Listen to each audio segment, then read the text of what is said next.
Hi guys and girls, I'm Obsidian Ant, and today I want to have a bit of a rant about Powerplay. Now before I get started, don't get me wrong, I do still like Elite and I'm still quite happy with what Frontier are doing with the game overall, but I'm not that impressed with the fundamentals, the absolute bottom line of what Powerplay represents for the game. And there's two very specific reasons for that, which I'm going to get into in just a moment. But before I get into that, I want to preface this discussion with some definition of some words I'm going to use, and these words are fairly loaded terms. They're used all over the place, but I want to explain my use of the words. And the reason for that is because I don't want to get into an argument of semantics with people, because that is completely irrelevant to the topic at hand. At the end of the day, this is how I feel about the game, this is my personal view on things, and I'm using words that have specific meaning for me. So I'm going to explain to you what those words are and what they mean to me, and then how I feel they apply to the current Powerplay update. So what are those two words? I will think you could probably guess by now. The first one is grind, or grinding, and the other word, or the other phrase should I say, is time sink. So what do I mean when I use those words?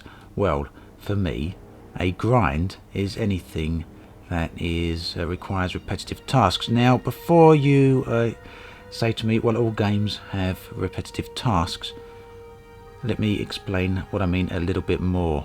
As with all games, it's all in how you go about playing it. So you can play a game like World of Warcraft and do the repetitive quests and even just farm or constantly hunt monsters in the same area just to get XP, and yes, that is grinding, but it can also be an enjoyable grind or an enjoyable gameplay mechanic if it's done right, or if you find that interesting. Another example would be Call of Duty. You run around shooting a gun, constantly shooting at the same people, and that could also be classed as a grind. Then we have games like Grand Theft Auto 5, where you're running around a completely open world city. You'll jump in a car, do a bit of racing, get chased by the police, shoot some civilians, run some people over, do various activities like that, and it could be argued that you may be doing the same things over and over again, albeit spaced out in a multitude of variations by over lengthy periods of time or whatever. But it could be argued that that is also repetitive gameplay. In fact, the same argument can be placed for any game or any activity at all, whether it be football, tennis, cricket, chess or whatever. It could be argued that these all have repetitive gameplay or repetitive actions. Now, none of that is really what I mean when I talk about grinding. For me personally, I have a slightly different definition for the word, and this is how I personally use the word when I'm going to be applying it to the Powerplay update. So what exactly is grinding for me? What do I see as a grind? Well, for me, when I am looking at a game, the game can be categorized into two, very broadly speaking, a game can be categorized into two genres, two aspects. You've got a game that is progressive gameplay, or what I could perhaps call grinding gameplay, and that sort of gameplay is where fundamentally, right from the design stage, the game developers have designed the game around the idea of unlocks or progression. So for me, this means the primary focus of the game is to fill up progress bars, to accumulate numbers, or achieve unlocks or state changes or anything like that, where you unlock armor set by repeatedly performing a set action, or where you get yourself to a higher tier of reward, again through completing repetitive actions. This to me is a grind. This is what I personally call a grind, and there's some illustrations here that give an example of what I mean. And on the opposite end of the spectrum to that, we have what I'd class as emergent gameplay. And these sort of games where the developers have sat down right at the very start and decided that they want to use their gameplay mechanics not for unlocks or progression, but to create a world in which players can interact with the world and with each other and create emergent gameplay. What is emergent gameplay? Well, other people may have different definitions of the phrase, but for me personally, emergent gameplay is where you're playing a game and the game has been designed and provided the player with tools via its game mechanics that allow for play that wasn't designed by the developers themselves. What do I mean by that? Well, essentially what I'm saying is that emergent gameplay is the interaction of different gameplay mechanics that basically output a different gameplay mechanic. So an example of that is Scribblenauts. For those of you that may not have played that, it is a game where you open a notepad within a cartoon based game and type in some nouns, and you can create literally thousands upon thousands of objects which essentially haven't been directly created by the developers, or maybe they've been created by the developers but they've not got any single intended use. And the game will then give you a puzzle or an objective to complete. Maybe you've got to cross a river, for example. You've got your character standing on the riverbank and they've got to get over to the other side. Now you open your notepad up and the obvious solution might be to type in bridge, in which case the game will create a bridge and you can place that there and cross the river.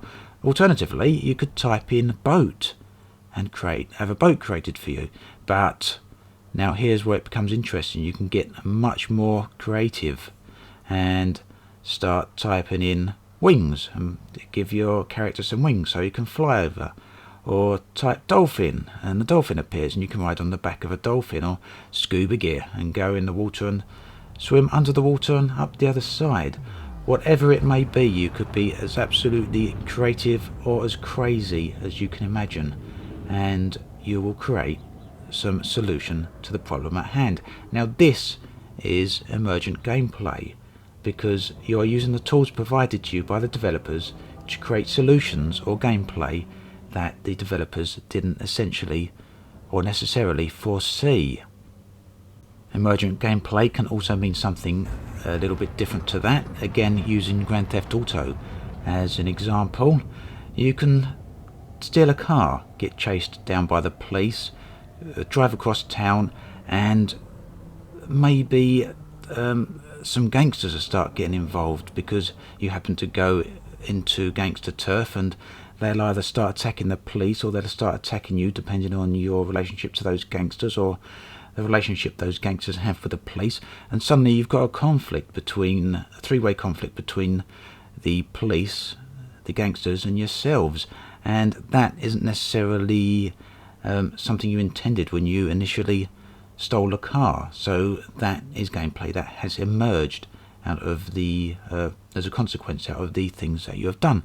And you may then carry on trying to escape the situation, end up leaving the city and get up into some foothills where you finally escape the police, and you get out the car and there will be some hikers, and the hikers may then talk to you and give you some sort of mission or quest, or you may decide to throw them over the edge of the cliff or any other such thing. Now the point is that you've naturally come across the hikers as a result of a non-linear set of events. Essentially, you stole the car, or an unintended set of events, should I say. You didn't actually set out to find the hikers, but that happened through emergent gameplay. So that is emergent gameplay, and that is grinding. In the way I use the terms, and please remember these are purely and strictly speaking my own use for the words, they may well be very similar to the official use of definitions, or they may be completely different to your own definitions or similar to your own definitions, but the point is that these are the terms as I am using them for this particular discussion and how I apply them to Elite. So please keep that in mind. So, where am I going with this? Well, let's take a look how the terms as I use them apply to Powerplay. So we've got to start the discussion essentially with what was Powerplay intended as. And that really is the bottom line, isn't it? When the developers sat down, how did they design Powerplay? What was in their minds? Did they sit down with Powerplay and think, right, we need to provide the players of Elite Dangerous with a set of tools that they can use that then interact with each other to generate emergent gameplay? Or did they sit down and design Powerplay around the notion of progression, unlocks, tiers and status changes, which are achieved through the use of repetitive gameplay? Now that right there is fundamental to deciding whether we perceive Powerplay as a grind or as emergent gameplay. Now when I look at Powerplay, I don't really see anything that provides us with tools that allow us to create emergent gameplay. Now that said, emergent gameplay may occur naturally at the end of a number of cycles, at the end of a number of weeks, when the systems change hands or change states or expand, and you end up with systems and players that may start conflicting with each other, and that will encourage PvP. So in a way, those are tools that are over time creating results that provide different scenarios within certain systems that may encourage players to fight with each other. So is that emergent gameplay? Well, I don't really think so, because they're not tools players can use directly and immediately. It's not a case that you can sit down in your ship and say, right, I'm going to do X, that then has, that you set out to have an intended consequence of Y, which results in an unexpected consequence of A plus B. That is not going to happen with Powerplay. What Powerplay does have, however, is a whole bunch of unlocks, progression bars and tiers, as well as status changes. And how do we get these unlocks? How do we progress through the progression bars and achieve these status change effects? Well, we do it through shipping items and products or materials from point A to point B, and what we are rewarded with for that are merits, and those merits unlock ranks. So essentially what we are doing is repeating those tasks to allow us to raise up to certain levels or certain tiers in order to continue repeating said tasks. So when I'm looking at the spectrum of that I just described, with grinding on the left and emergent gameplay on the far right, where can we place Powerplay? Well, Powerplay has got to go on the left, hasn't it? It's a grind. It's repetitive gameplay used to achieve unlocks. Now again, please do understand that grinding is a very loaded term. It's often used negatively. I personally am not using it in a negative way. I'm using it in a factual way. So please understand that. So that's the first set of phrases used. We can, or I personally can class Powerplay as a very heavily grind-based gameplay, repetitive-based gameplay. It is not really in any way intended to be or provide emergent gameplay, or perhaps it is, because it does sort of give us a dynamic galaxy which causes status changes, which may give us certain player conflicts over longer periods of time. So we can perhaps move Powerplay over from the far left of the grind to more towards the right of Emergent gameplay, but I wouldn't even say it would even reach the middle area of that chart. It still is to the left of the middle, because it primarily is grind placed or repetitive placed gameplay. That is what you will be doing when you sit down to get yourself involved in a session of Powerplay.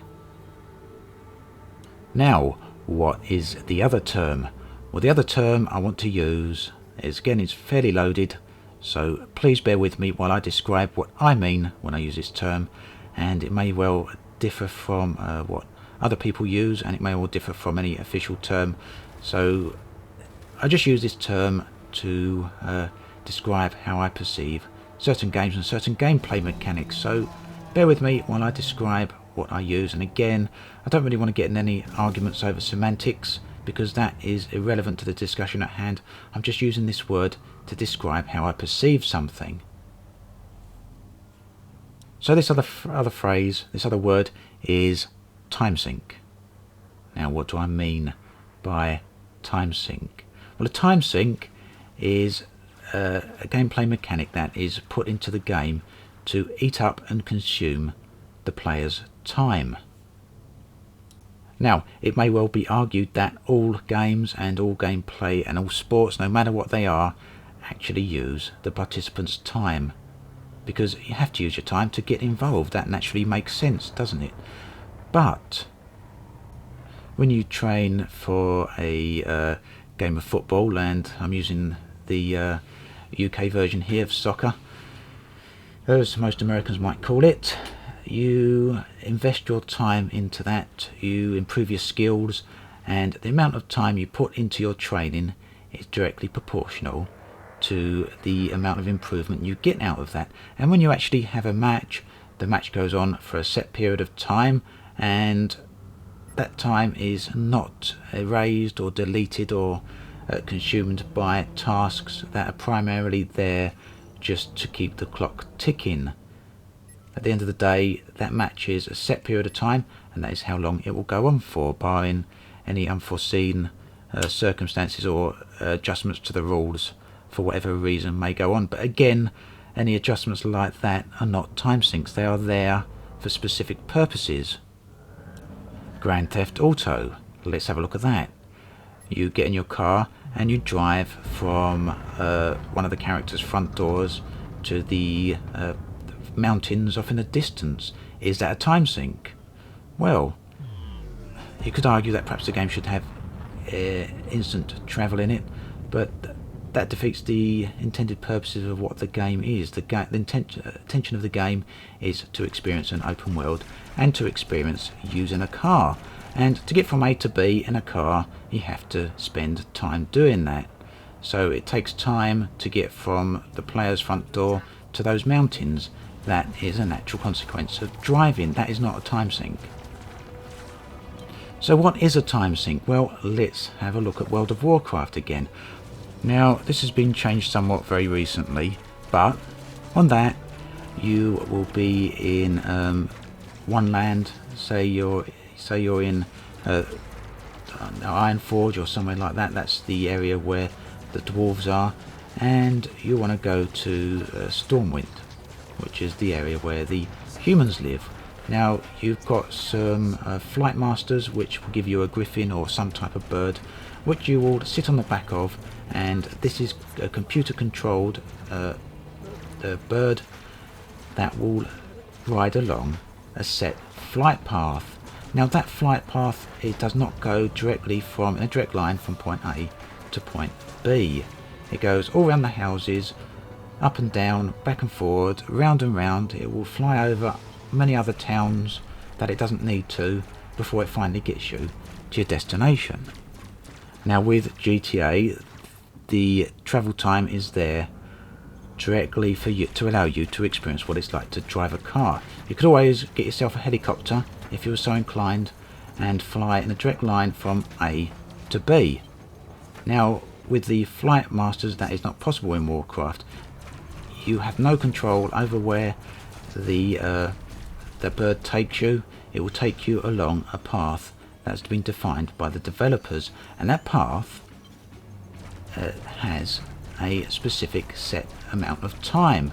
So if you sit down for a 10-minute play session, you will find that a certain amount of those minutes is consumed by flying. That all is factored into the gameplay by the developers, and it is there to keep the player playing for a certain amount of time. It is there to eat the player's time. The player does not get any benefit or reward from that time. It is there purely as a time sink. And again, just to reiterate, that is purely my definition of the word, is my definition of the phrase, so please understand that for this argument. We don't really need a discussion on semantics, because I've used the semantics here to illustrate what I mean by these particular terms. So I've gone very much out of my way to explain how I see things and why I'm using a particular set of words. So how do those words apply to Powerplay? What is Powerplay a time sink? Are there factors within that game that have been designed and put in place from the ground up to consume the player's time? Are there factors there where the player will put 10 minutes into the game and only get 8 minutes of activity back, or 5 minutes of activity back? That is a time sink. You do not directly get out what you put in. So for Powerplay we have reputation decay. That is something the player has no control over. It is something that erases the player's time that they have put into the game. That is a time sink. When you do some combat and you get some merits in a system that's under expansion, you'll go to a military strike zone, you will attack some ships, you'll get a single merit point for each ship you kill. You will not get any credits, you'll simply get the merit, and your ammunition, your fuel costs, your damage costs all have to be repaired out of your own pocket, and you will then have to go and get those credits by alternative means in order to fund your Powerplay session. So your Powerplay session is not directly funded. You have to do that independently of Powerplay. That is a time sink. And when you get these merits, you cannot hand them in necessarily to the station that is right near you. In my previous video I had a military strike area that was just 20,000 megameters from a station. I got 6 merits just to test it out, and I couldn't hand them in to the station that was right next door, even though that was a station I was doing the mission on behalf of, or at least that is how it's presented. Now do understand in gameplay terms and in lore terms that in this case President Hudson was in control of a system 30 or 40 light years away, and he wanted to try and get control of this system I was actually in. So it makes sense. He doesn't control the station there directly, so how can I hand the rewards in gameplay terms and in game terms, should I say, and in lore terms? It makes sense, but it's purely a game mechanic to make things enjoyable and easy and fun for the player. It doesn't do anything. It doesn't help, it doesn't assist, it has no benefit at all for me to have to take 6 merits or 200 merits or whatever, 30, 40, 60 or 100 light years away just to hand them in, so that I can then return back that same distance to carry on in the military strike zone. There is no purpose to that whatsoever other than for it to consume your time. That is a time sink. Now time sinks do have their place, they have valid purposes. Insofar as the developer is concerned, they are there to make sure that the player keeps on playing and that they're invested a certain amount of time in their play sessions. If they're playing for an hour, the developer wants to ensure that that hour is filled with activities, and it takes a lot of time and a lot of programming and a lot of developers to ensure that you can completely fill a player's playtime, especially if they want to sit there and play for 5, 6 or 10 hours a day. Now, to assist with that, to assist the developers with that, to make sure a player's playtime is filled, they can use time syncs so that a percentage of that time, whether it be 1% or 5%, 20% or 50% or whatever of their play session, if it is occupied by time syncs, it's going to keep the players playing for a bit longer. Because, you know, a player may sit down and decide to play for an hour, and they may only really be able to have 30 minutes of tasks they want to do, or 40 minutes of tasks they want to do. And you'd have players sitting around thinking, well, I wanted to play for an hour here, what have I got left to do? So if, as a developer, you fill that time with the time sync to fill that hour of play session. And the other way of looking at it, the other benefit, of course, is that if you've only got an hour to play and you've got an hour of activities that you want to do, but 20 minutes of that hour is occupied by time syncs, then you're either going to have to extend your play session or come back later. So those are the valid reasons for time syncs, and they make sense.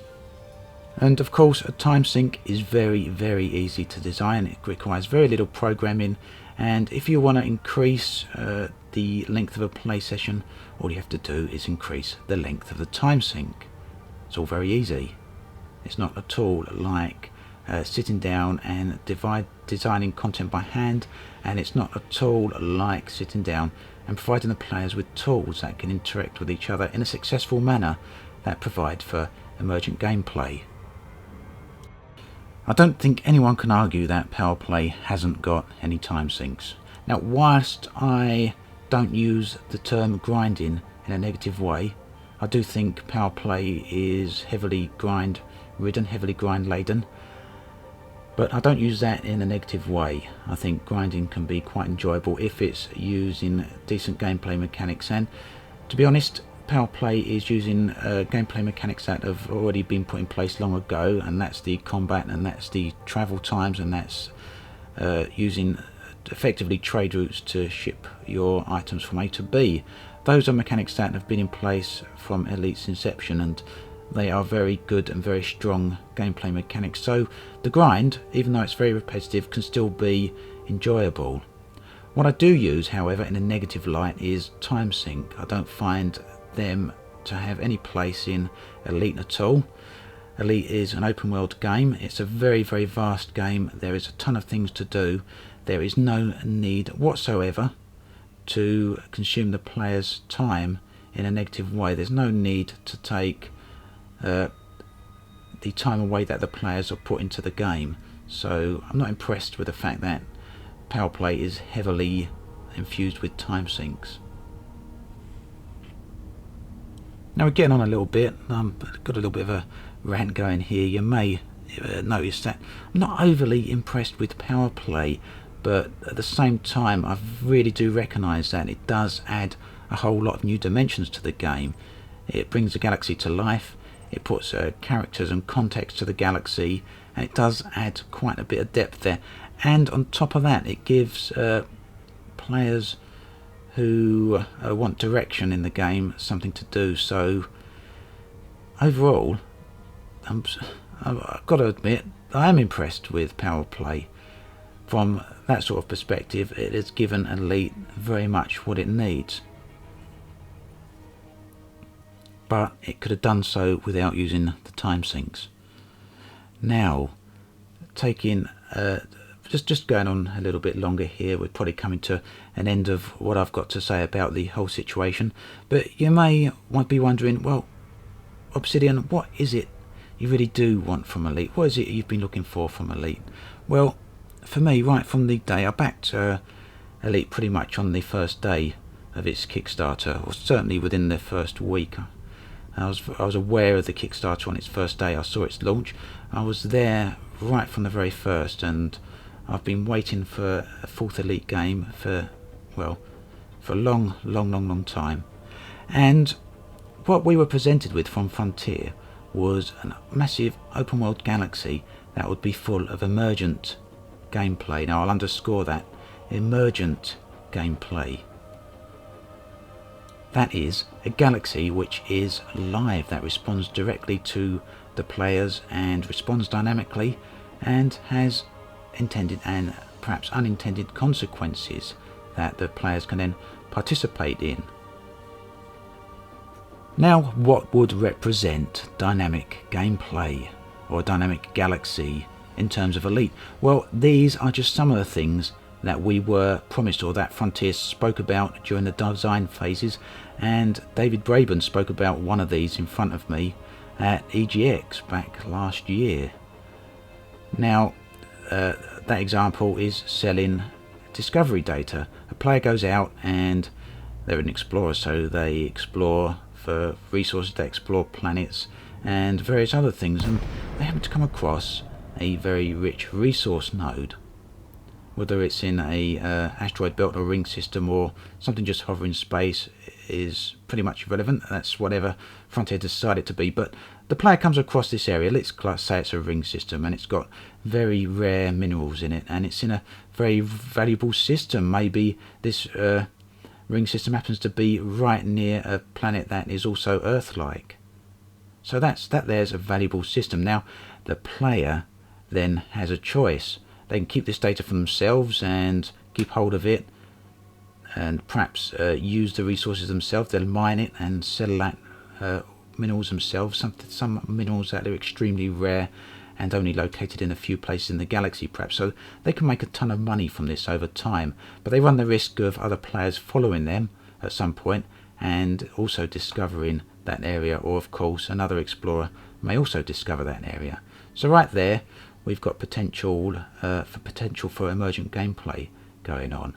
But it doesn't stop there, because this is a dynamic and living galaxy, so the player also has another choice. Maybe he was given this request as a mission from the Federation, or let's say Zachary Hudson wants some resources for his fleet of military ships. Go and find these rare minerals so I can use them to construct ammo or construct ships or whatever. So the player may have discovered this, and he can take it back to Zachary's agents and say, yep, I found what you asked for, here it is, go to this system, and they will reward him with a huge amount of money, a big paycheck. But alternatively, the player could say, right, I'm not giving this to Zachary, I'm going to go and take this to the Empire.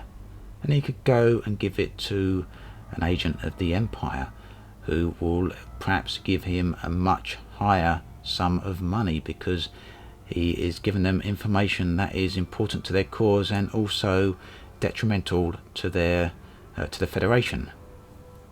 So again, we've got another set of consequences that lead to potential emergent gameplay.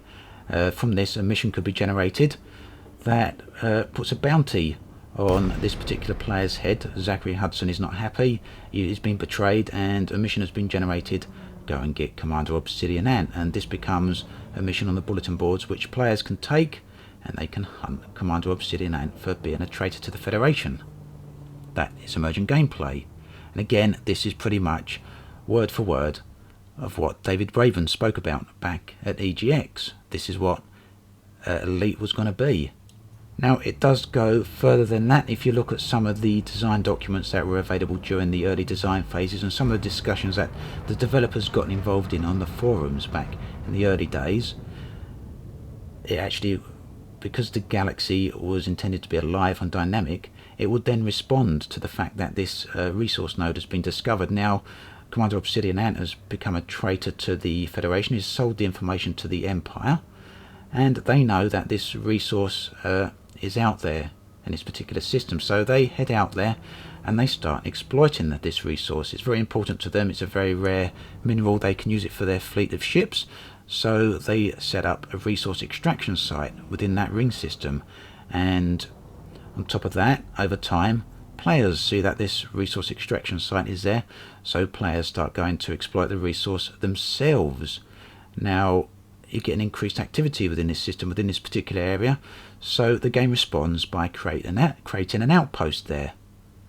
Because obviously there's activity there, it sees that an outpost is needed, so an outpost is constructed.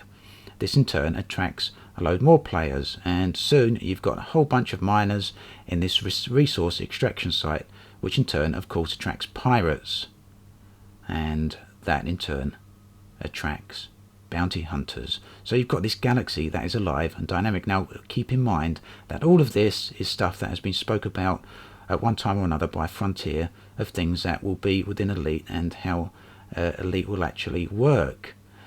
So we've got this extraction site now set up with an outpost there, and you've got this load of activity going on there, and you've got all these minerals that have been extracted, not just the rare ones that were initially what the system was discovered for, but you've got the lesser ores, you've got the cheaper ores being discovered, so they need to be exploited. So the outpost starts selling them, and that starts attracting traders, and suddenly you've got this economy that's starting to form within this system, and that attracts more traders, and the economy begins to grow. So over time it becomes a fairly rich system, and some of the powers or the factions that are now in Powerplay start to see that, and they send their factions out there, their elements, and maybe a station now gets constructed within that system.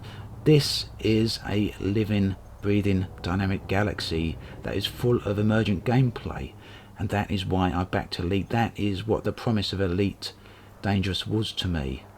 That is absolutely the game of my dreams. It is what I've always wanted to play. It has so much potential. It is a game that responds to the players. A dynamic galaxy is what my dream was, and it is what Frontier essentially laid out in the plans for what Elite was going to be. Now, given time, given some expansions, given another year, this may well be the game that we end up getting, but Powerplay doesn't really head in that direction. In fact, it heads in completely the opposite direction to that, doesn't it? So whilst Powerplay does put in place a changing galaxy, it is merely a galaxy that's changing state based on progression bars and unlocks and tiers through the use of repetitive grind-based gameplay that is heavily infused with time sinks. This all basically puts Powerplay on the complete opposite end of the spectrum to the scenario just described, the scenario that David Braben himself spoke about many times, and in fact the scenario Frontier have gone into great detail about over the previous years. I think it would be very hard to argue on any level that Powerplay takes us in that direction at all. Yes, whilst I'm not completely unhappy with Powerplay itself, I am unhappy with the direction it's taking Elite in now. As I've said, please don't take this as a rant against Elite itself. I'm still happy with the game, I'm still enjoying the game, and I still intend to make plenty of videos about the game. It is undoubtedly one of the best games I've ever played, but it had the potential to go on, and perhaps still does have the potential to go on and be the best game ever by a huge margin. And all it has to do is use all the components it's actually already got, but use them in a way that creates an emergent dynamic galaxy. And at the moment, with Powerplay, it really doesn't seem to be going in that direction, and I can't help but find that to be a massive disappointment. Anyway, I think I've gone on long enough. As always, thanks for watching. I'll catch you guys and girls next time.